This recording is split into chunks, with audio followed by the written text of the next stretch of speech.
आपको एक फिगर दिख रही है, ये फिगर क्या बतलाना चाहती है?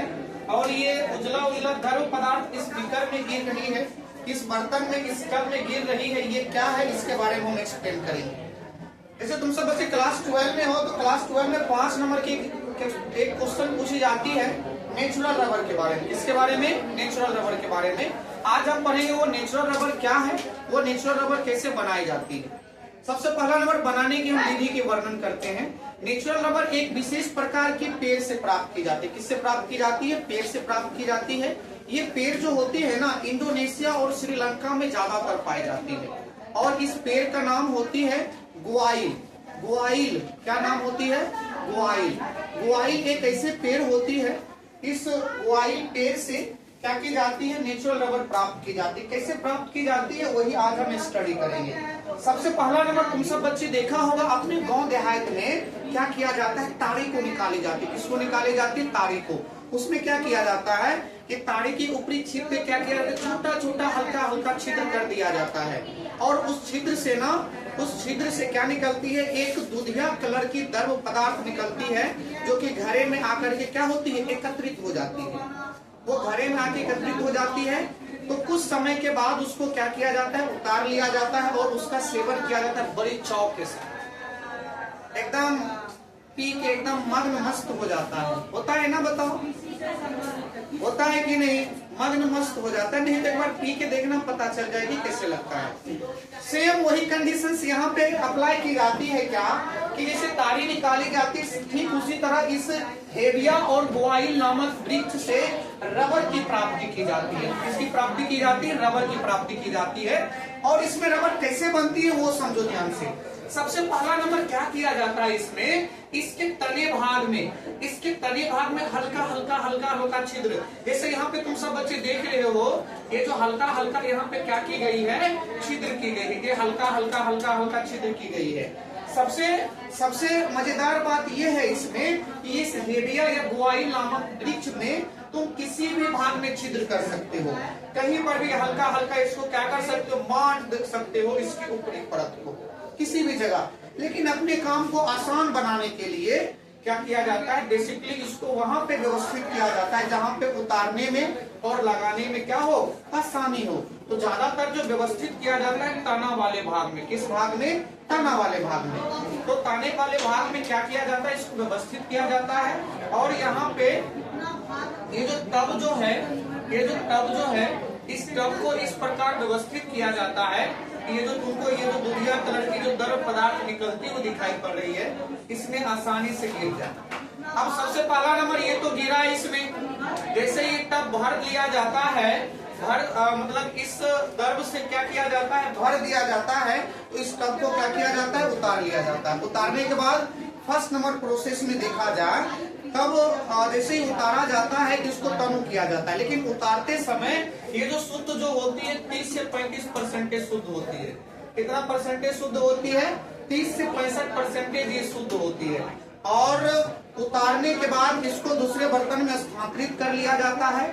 उस स्थानांतरित बर्तन में क्या किया जाता है? पानी मिला के इसको तनु किया जाता है। क्या किया जाता है? तनु करने के बाद फैन के साथ शुद्ध रबर ऊपर आ जाती है और उसमें उपस्थित अशुद्धि क्या होती है? नीचे बैठ जाती है। फिर उस फैन को दूसरे बर्तन में क्या किया जाता है? स्थानांतरित किया जाता है। स्थानांतरित करने के बाद उसको क्या किया जाता है? गर्म किया जाता है।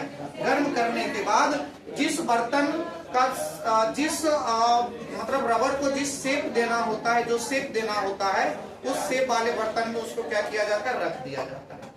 रखने के बाद कुछ समय के लिए उसको छोड़ दिया जाता है। वो धीरे धीरे क्या होती है? कठोर हो जाती है। कुछ कठोर होने के बाद, कहने का मतलब सूखा, कुछ समय के लिए छोड़ दिया जाता है सूखने के लिए। सूखने के बाद वो रबर क्या हो जाती है? कठोर हो जाती है। और उस कठोर रबर को फिर निकाल लिया जाए। उतना भी कठोर नहीं होती है, थोड़ा हल्का बहुत कठोर हो जाती है, जिसमें कि चिपचिपापन ज्यादातर पाई जाती है।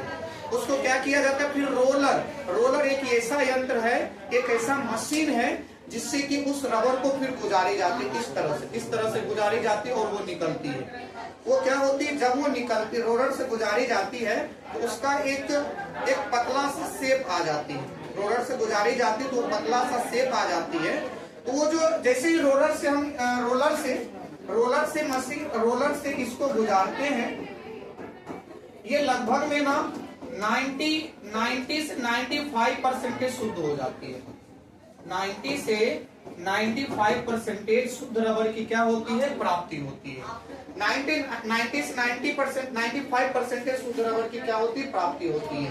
फिर इस शुद्ध रबर में क्या किया जाता है, इसको कठोर बनाने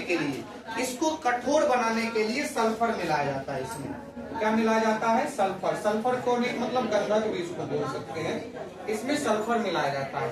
जैसे ही सल्फर इसमें मिला दिया जाता है, ये पूर्ण रूप से क्या हो जाती है, कठोर हो जाती है, मजबूत हो जाती है। और इस प्रक्रिया को हम वल्कनीकृत भी कहते हैं, वल्कनीकरण भी कहते हैं, जो कि रबर काफी कठोर हो जाती है।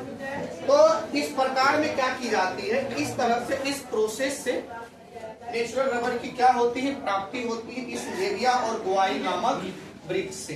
तो एग्जाम में क्वेश्चन आती है प्राकृतिक रबर किसे कहते हैं, इसका वर्णन करें। तो सबसे पहला नंबर बनाने की विधि का वर्णन कर देना इस तरह से। फिगर नहीं बनेगी तो फिगर को छोड़ देना है। और दूसरा नंबर बात करें हम यहाँ पे कि प्राकृतिक रबर जो होती है वो आइसोप्रीन की क्या होती है, आइसोप्रीन की क्या होती है, बहुलक होती है। जब कई आइसोप्रीन आपस में मिलती है तब जाकर के क्या होती है, नेचुरल रबर की निर्माण होती है, जिसको हम पॉली आइसोप्रीन के नाम से जानते हैं। तो इसका ये क्या हो गई, अणुसूत्र हो गई। तो हम बोल सकते हैं प्राकृतिक रबर जो होती है वो आइसोप्रीन की बहुलक होती है, और प्राकृतिक रबर जो होती है वो किसका मोनोमर होती है, आइसोप्रीन की मोनोमर होती है। इस तरह से हम प्राकृतिक रबर को बना सकते हैं, तैयार कर सकते हैं। और इसी विधि से इंडोनेशिया और श्रीलंका में ज्यादातर प्राकृतिक रबर की क्या की जाती है, निर्माण की जाती है, और कई तरह के शेप में उसको देकर के मार्केटिंग उसका किया जाता है। तो आज मैंने देखे यहाँ पर प्राकृतिक रबर कैसे बनाई जाती है, किस प्रकार से बनाई जाती है, और प्राकृतिक रबर का मोनोमर क्या होता है, और प्राकृतिक रबर का मोनोमर जो होती है आइसोप्रीन, वो जब आपस में मिलती है तो पॉली आइसोप्रीन का एक मतलब नेचुरल रबर की निर्माण करती है। तो आज की क्लास हम यहीं तक रोकते हैं, इससे आगे हम कल स्टडी करेंगे। क्या मैंने कहा यार।